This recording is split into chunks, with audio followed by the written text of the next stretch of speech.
തിരുവനന്തപുരത്തെ ഇൻസ്റ്റ ഇൻഫ്ലുവൻസറുടെ ആത്മഹത്യയിൽ നെടുമങ്ങാട് സ്വദേശിയായ ആൺ സുഹൃത്തിന്റെ മൊഴിയെടുക്കുകയാണ്. പൂജപ്പുര സ്റ്റേഷനിലാണ് മൊഴിയെടുക്കുന്നത്. സംഭവം അന്വേഷിക്കാൻ സൈബർ സംഘത്തെ രൂപീകരിച്ചിട്ടുണ്ട്.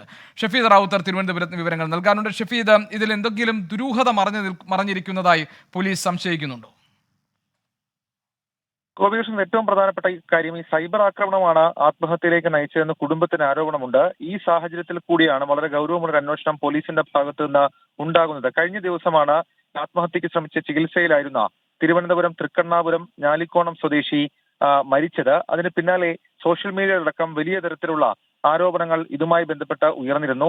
ഇൻസ്റ്റാഗ്രാം വഴി പരിചയപ്പെട്ട നെടുമങ്ങാട് സ്വദേശിയായ യുവാവുമായി പെൺകുട്ടി അടുപ്പത്തിലായിരുന്നു. ഈ ബന്ധം അവസാനിപ്പിച്ചതിനെ തുടർന്ന് പെൺകുട്ടിക്കെതിരെ വ്യാപക സൈബർ ആക്രമണം ഉണ്ടായതായിട്ടാണ് കുടുംബത്തിന്റെയും സുഹൃത്തുക്കളുടെയും ആരോപണം. നിലവിൽ ഇപ്പോൾ ഇതുമായി ബന്ധപ്പെട്ട പോലീസ് കേസെടുത്തിട്ട് ഇങ്ങനെ ദുരൂഹത സംശയിച്ച് കേസെടുത്തിട്ടില്ലെങ്കിലും ഇതുമായി ബന്ധപ്പെട്ട വിശദാംശങ്ങൾ പോലീസ് അന്വേഷിച്ചു വരികയാണ്. ഇതിന്റെ ഭാഗമായിട്ടാണ് നെടുമങ്ങാട് സ്വദേശിയായിട്ടുള്ള ആൺ സുഹൃത്തിന്റെ മൊഴിയെടുക്കുന്നത്. പൂജപ്പുര സ്റ്റേഷനിലേക്ക് വിളിച്ചു വരുത്തിയാണ് മൊഴിയെടുപ്പ് നടക്കുന്നത്. അതേസമയം ഈ സൈബർ ആക്രമണം എന്നുള്ള ആരോപണം ഉയർന്ന പശ്ചാത്തലത്തിൽ പ്രത്യേക സൈബർ സംഘത്തെ രൂപീകരിച്ചും പോലീസ് അന്വേഷണം സജീവമാക്കിയിട്ടുണ്ട്. ഗോപികൃഷ്ണൻ.